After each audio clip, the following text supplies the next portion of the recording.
So part of the lacrosse ball muscle release is that you're on the floor and you're aiming to get the tightness of your calves.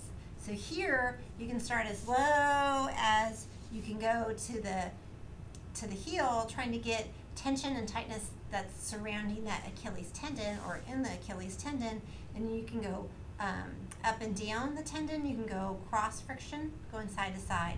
So you're just working with a small couple inches or an inch area. You're finding tight spots, and this ball is very pointed and deliberate, so you're going to find spots all throughout your calf, and this is fantastic to do. I really enjoy working with a lacrosse ball for at least 2 minutes.